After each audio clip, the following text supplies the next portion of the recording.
Welcome to Consortium Spotlight. My name is Pat and I'll be your guide, and today we are going to explore some of the differences between violin and viola, baroque and modern violin and bow.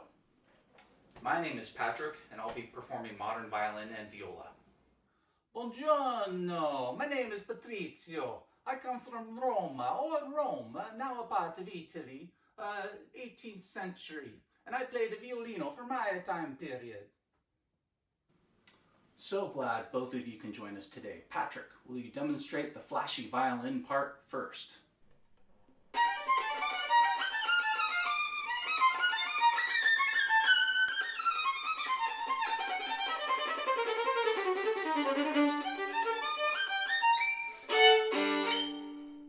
Mio Dio, who wrote that crazy piece on wire? That was, or will be, Henryk Wieniawski from Poland, or the Habsburg monarchy in your time. Okay, maybe general history some other time, but that was his Scherzo Tarantella.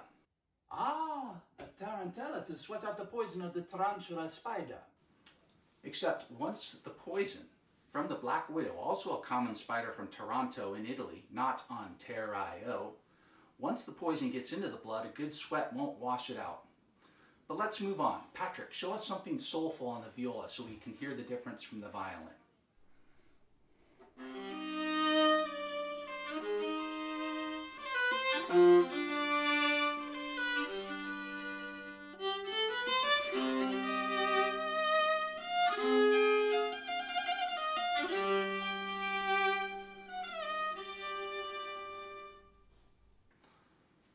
I love that low C string. Does the violin have one? No, but it has a high E string that the viola doesn't have. They share 3 strings in common.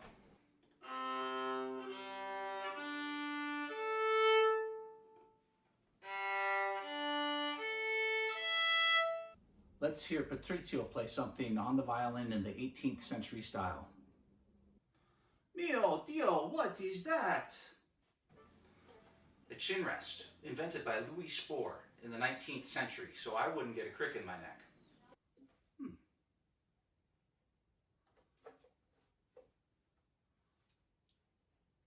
No. I don't want it. A bit of cloth, please. Okay, I'll take it off.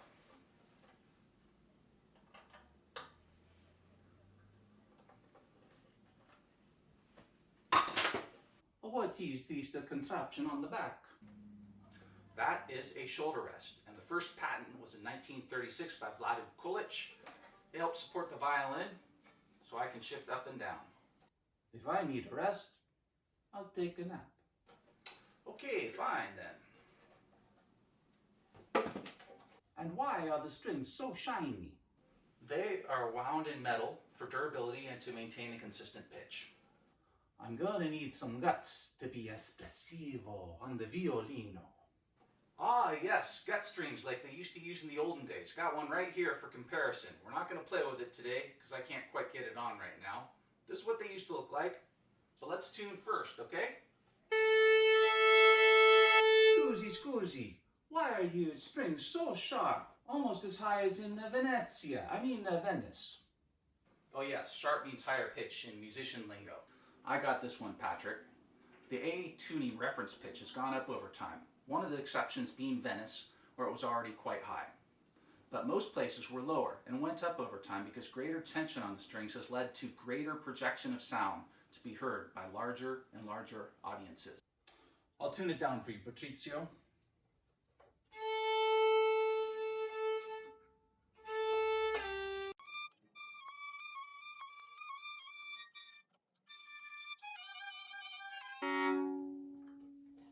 There you are. Grazie.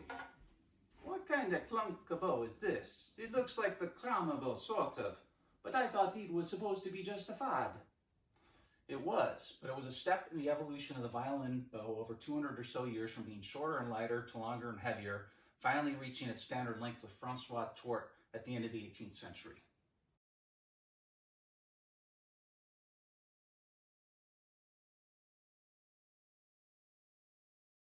See, I think I've heard of Tort. If I were you, I'd buy a few when they start to look like this. Might be worth something in the future. Ah, mille grazie. I will visit my friend Giovanni in Parigi, Paris. That is if my time machine back works. Nah, I'd stay away from France if I were you. There might be a revolution.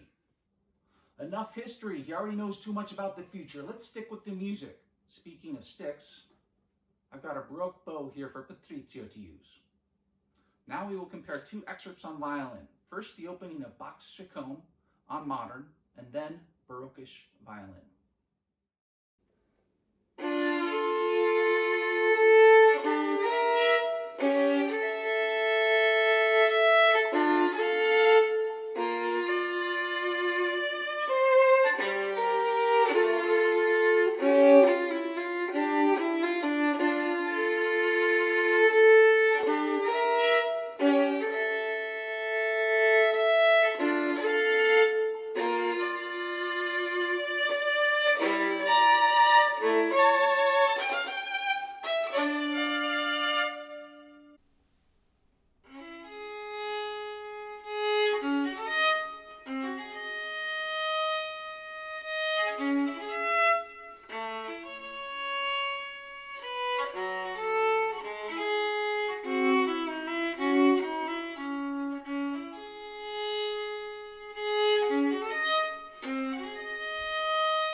Generally more sustained on the modern violin with the notes sounding together. Now, another excerpt. Wait, Patrizio, you play it so much differently than I do. Would you like to hear an even more modern version? Heavy metal. What is heavy metal? Glad you asked.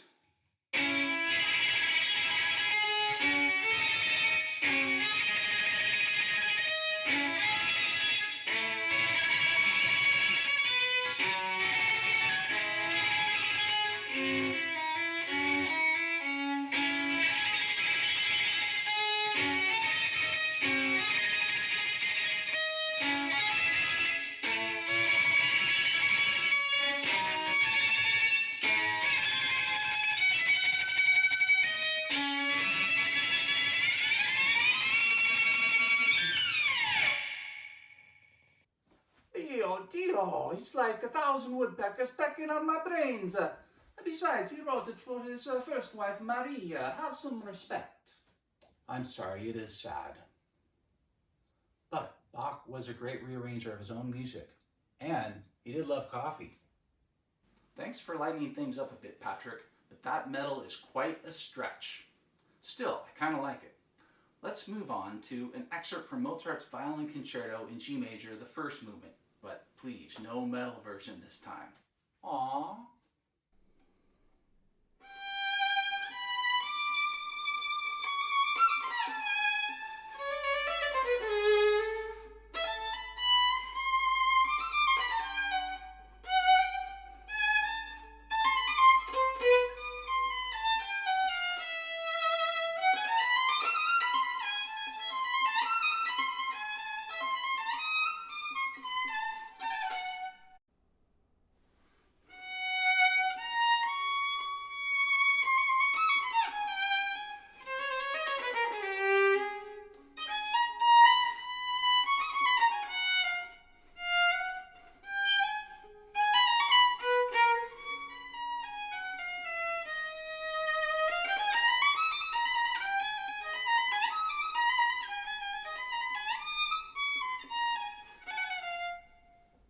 Yes, less vibrato, less sustained, and less shifting on the baroque-ish violin. Scusi, could I hear a bit more of the violon on the viola? So nice. I might have to buy one when I get back to Roma. Patrick, are you taking requests? Now, it is rare that a violinist asks a violist to play something. So yes, absolutely. Well, Henri Vieuxtemps was a famous violinist, and so he was not the first to love the sound of the viola as well as the violin. Patrick, please take it away.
On behalf of myself and all the Patricks, thank you for watching this entire video. I hope it was fun and informative. Please check back with this space for more content in the future.